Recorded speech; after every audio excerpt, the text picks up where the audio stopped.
Bonjour à tous, voici comme prévu la correction ou les éléments de correction du sujet concernant les complexes, les nombres complexes. Donc il s'agit d'un problème physique. On est sur un filtre de passe-bas d'ordre 2, régi par une fonction de transfert dont le dénominateur est fonction z2 moins z plus 0,5 égale 0. Vous reverrez ça en deuxième année en physique. Alors en maths, qu'est-ce qu'on peut faire? C'est résoudre déjà cette équation. Donc, j'ai rappelé les formules qui sont en rouge. Pour résoudre une équation complexe ou réelle, hein, le delta, c'est le même, b carré moins 4ac, et la formule, pour avoir, lorsque delta est négatif, c'est moins b plus i racine de moins delta sur 2a. Donc, n'hésitez pas à utiliser GeoGebra. Il vous donne pas tout, hein, mais il vous donne déjà, alors je sais pas si vous le voyez là, voilà, je fais en sorte que vous le voyez. Il vous donne quand même les solutions. Hein. Vous faites C résoudre. Voilà. Donc, dans le calcul formel, vous tapez C résoudre.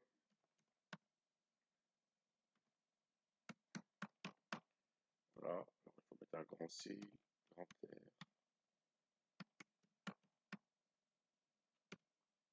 Et vous mettez l'équation avec les Z. Z2 moins Z plus 0,5. Et vous avez les deux solutions complexes qui sont... Il a du mal mon GeoGebra aujourd'hui. 1 plus i sur 2, 1 moins i sur 2. Donc le calcul, hein, le b, c'est le coefficient du z, c'est moins 1. Je vous mets le calcul ici, au carré. Ensuite, moins 4 fois le a, c'est le coefficient du z carré, ça vaut 1, fois le c, c'est 0,5. Et donc, on a un delta de moins 1 qui est négatif. Donc, moins delta, c'est 1, d'accord? Et donc, la première racine, c'est moins b moins moins 1, qui va donner 1, plus i, voilà, racine de 1. Ça vous donne bien la première solution. N'oubliez pas qu'il y a la deuxième, hein, c'est ce qu'on appelle le conjugué. On remplace le plus i par moins i, le moins i par plus i. Alors, ensuite, soit A, le point d'affixe 1 plus i sur 2, ben évidemment, c'était la solution qui était juste avant, et B, le point d'affixe z à barre, c'est le conjugué, c'est la deuxième solution du 1.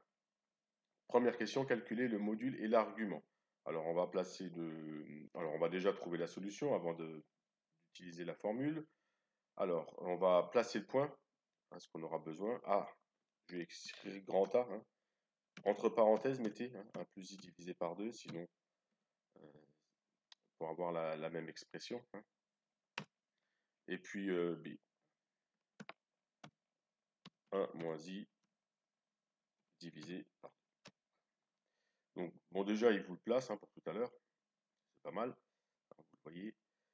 Donc, on vous demande module et argument de ZA. Alors, module, c'est APS, je vous rappelle. Et donc, j'écris juste A. Donc, le module, c'est 1 demi racine de 2 ou racine de 2 sur 2. Et l'argument, c'est arg. Arg. 1 quart pi, c'est-à-dire pi sur 4. Bon, maintenant, vous allez me dire, graphiquement, hein, vous le voyez, hein, l'argument. Hein. L'argument, c'est l'angle qui est là. Hein.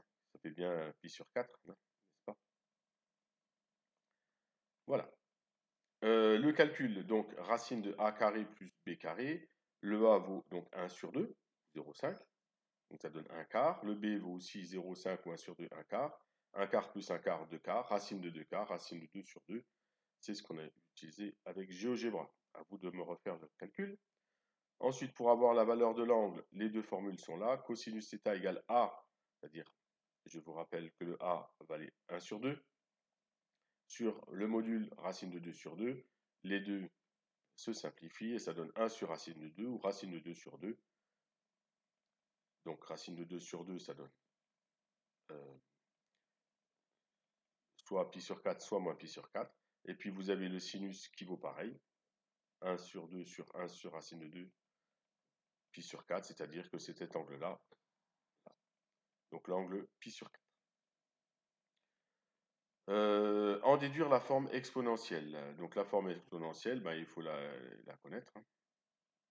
Une troisième chose à connaître, la forme exponentielle, c'est on commence par écrire le module de z, c'est-à-dire racine de 2 sur 2.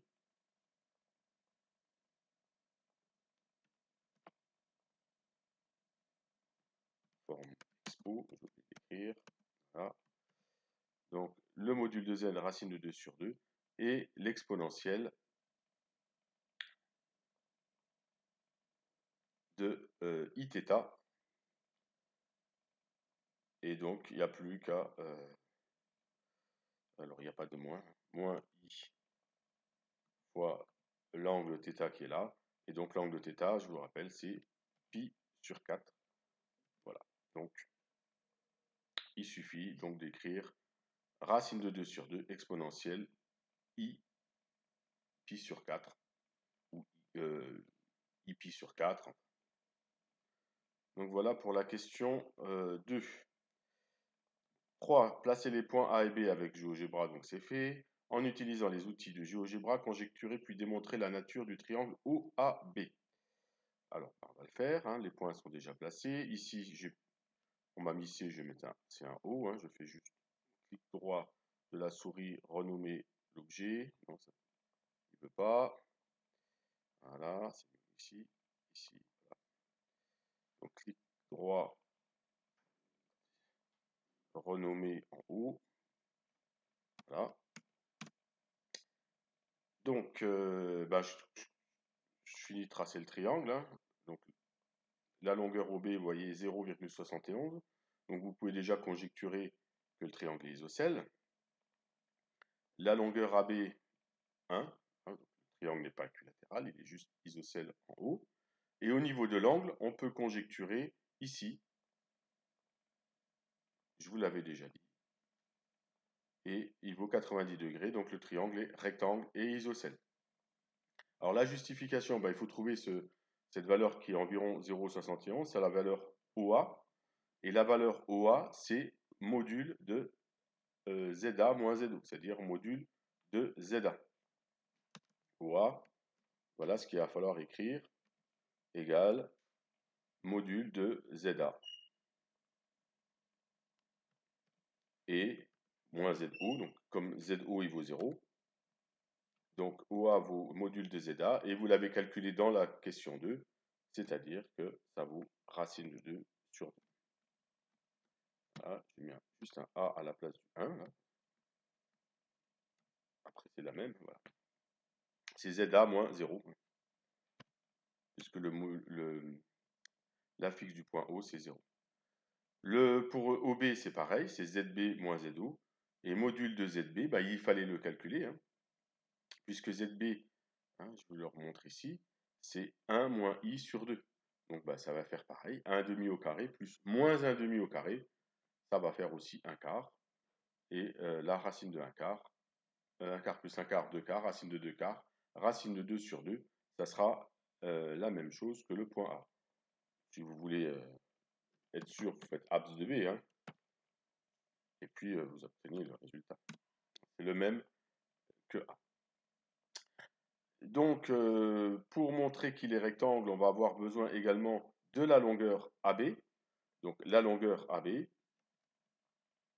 Donc, cette fois-ci, on prend la même formule, hein, c'est module de ZB moins ZA. Donc, il va falloir calculer ZB moins ZA. Donc, il y a un petit calcul à faire. D'abord, ZB moins ZA et ensuite le module. Alors, utilisez votre ordinateur si vous voulez. Hein. Vous faites B moins A, et puis voilà, vous avez votre ZB moins ZA, ça fait moins I. Hein. En effet, quand vous calculez 1 demi moins I sur 2 moins, entre parenthèses, 1 demi plus I sur 2, ben les 1 demi s'annulent, et moins I sur 2 moins I sur 2, ça fait moins 2I sur 2, ça fait moins I. Donc, le petit calcul là encore à justifier. Et le module de moins I, ben, c'est 1. Si vous n'êtes pas sûr, ben, réécrivez abs de B A, et vous pouvez dire directement 1, c'est ce qu'on appelle un imaginaire pur. Et si vous voulez écrire le calcul, c'est racine de 0 au carré plus moins 1 au carré, et ça fait 1. Voilà pour la longueur AB. Donc, ce n'est pas tout à fait fini. Lorsque vous avez la longueur AB, la longueur OA, la longueur OB, il faut utiliser le théorème de Pythagore pour montrer que ce triangle est rectangle. Donc, ça donne 1 au carré, 1, et puis la somme des carrés des deux côtés. 1 sur racine de 2, racine de 2 sur 2 au carré, ça fait 2 quarts, plus racine de 2 au carré, ça fait 2 quarts. 2 quarts plus 2 quarts, ça fait 4 quarts, ça fait 1. Donc, le triangle est bien rectangle. Dernière question, justifier si le système est stable. Vous avez vu, ça vaut 1 point. Pourquoi? Ben parce que faut savoir lire l'énoncé. Qu'est-ce qui dit l'énoncé? On dit que le système est stable si les pôles sont placés à l'intérieur du cercle trigonométrique. Ben, le cercle, je ne l'ai pas tracé. Il était tracé sur la copie. Cercle trigonométrique, c'est le cercle de centre O et de rayon 1. Et donc, ils sont bien à l'intérieur. Donc, le système est stable. Donc, voilà pour cet exercice que je vous demanderai de me rendre à l'écrit avec les calculs que je vous ai donnés oralement. Bonne journée, bon week-end et à lundi.